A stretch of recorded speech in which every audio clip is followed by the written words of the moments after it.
আমি আর ফেসবুক ইউটিউবের জন্য কোনো ধরনের ভিডিও তৈরি করব না।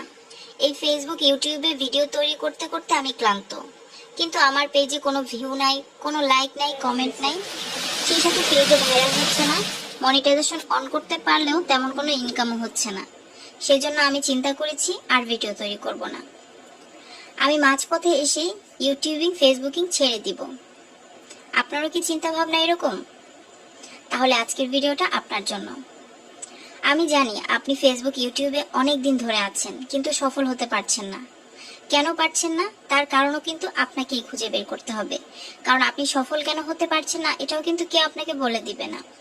আপনি খুঁজে বের করুন তো আপনার ভুলগুলো। কারণ আপনি যাদেরকে ফলো করেন বা যাদের ভিডিও দেখেন তাদের ভিডিওতে মিলিয়ন মিলিয়ন ভিউজ দেখে আপনার হয়তোবা মন খারাপ হচ্ছে যে আমার কেন হচ্ছে না, আমিও তো অনেক পরিশ্রম দিচ্ছি, অনেক সময় দিচ্ছি। তাহলে আপনার বুঝতে হবে যাদের ভিডিওতে মিলিয়ন মিলিয়ন ভিউ হচ্ছে তাদের মতন কষ্ট এখনো আপনি করছেন না। কারণ একজন সফল কন্টেন্ট ক্রিয়েটরের পেছনের গল্পটা কিন্তু অনেক হার্ড হয়ে থাকে। যদি এই গল্পটা আপনি না জেনে থাকেন তাহলে আমি আপনার সাথে শেয়ার করি।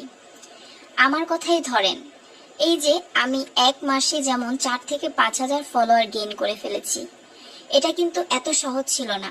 আমি যখন প্রথম কন্টেন্ট ক্রিয়েট করেছিলাম বা প্রথম ফেসবুকে কাজ করা শুরু করেছিলাম তখন কিন্তু আমার আপনার মতনই একদমই ভিউ হতো না, লাইক হতো না, কমেন্ট পড়তো না ভিডিওতে, ভিডিও ভাইরালও হতো না। তখন কিন্তু আমি হাল ছেড়ে দিইনি, তখনও কিন্তু আমি লেগেছিলাম, এখনো কিন্তু আমি কঠোর পরিশ্রম করছি। এখনো কিন্তু আমি রাতে ঘুমাতে ঘুমাতে আমার 4টা-5টা বেজে যায়। সকালে আবার ঘুম থেকে উঠি, ঘরের সব কাজ নিজের হাতে করি, বাচ্চা কাচ্চাদের পড়াশোনা থেকে শুরু করে ঘরের কাজ করা সবকিছু নিজের হাতে করা লাগে। এগুলোর পাশাপাশি কিন্তু আমি ফেসবুকেও অ্যাক্টিভ থাকি। এর কারণেই কিন্তু আমার পেজে এত এত ফলোয়ার আপনারা দেখতে পাচ্ছেন।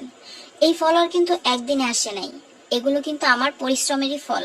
আমি যে ফলোয়ার এখন গেইন করেছি, এখন যে আমি কষ্ট করা কমিয়ে দিব এমন কিন্তু না।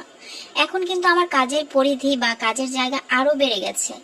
আমার কন্টেন্ট ক্রিয়েট করার পরিধিও যেমন বেড়েছে, এখানে সময় দেওয়ার পরিমাণও আরো বেড়েছে, পরিশ্রমটাও কিন্তু আরো বেড়েছে।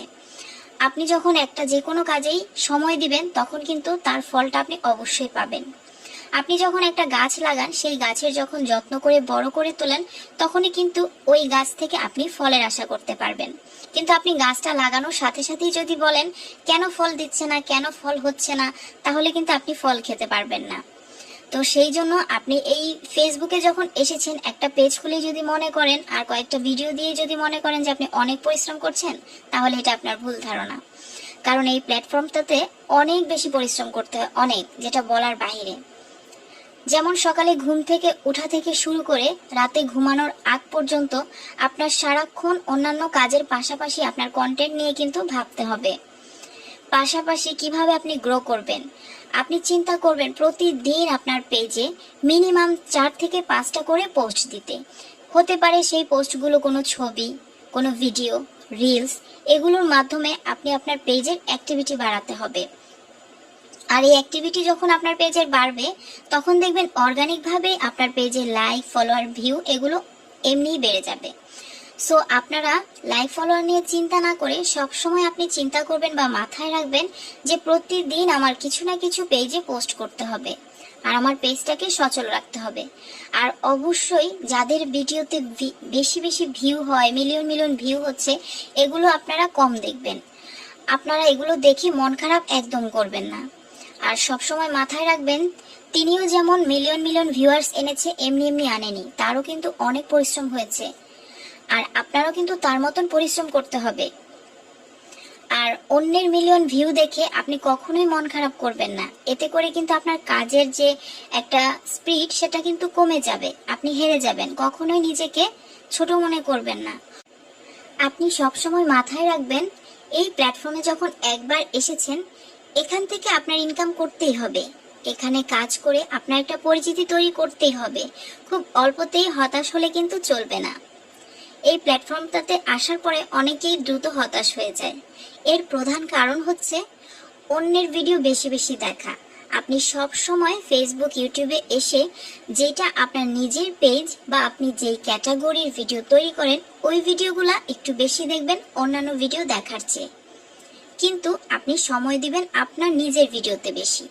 আর অবশ্যই আপনার পেজের যে ভিডিওগুলো আপনি আপলোড দিচ্ছেন সেগুলোর কোয়ালিটি অবশ্যই খুব ভালো রাখার চেষ্টা করবেন।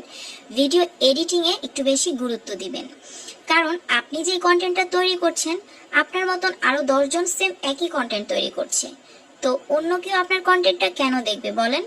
যদি আপনার ভিডিও কোয়ালিটিটা ভিন্ন থাকে, একটু অন্যরকম কিছু আপনার ভিডিওতে রাখতে পারেন, তখনই কিন্তু মানুষ আপনার ভিডিওটা দেখবে। আপনার ভিডিওর মধ্যে অবশ্যই চেষ্টা করবেন ইনফরমেটিভ কিছু রাখার জন্য, অথবা ফানি কিছু রাখার জন্য, অথবা এন্টারটেইনিং কিছু রাখার জন্য। কারণ ফেসবুক ইউটিউবে মানুষ আসে তাদের অলস সময়টা কাটাতে।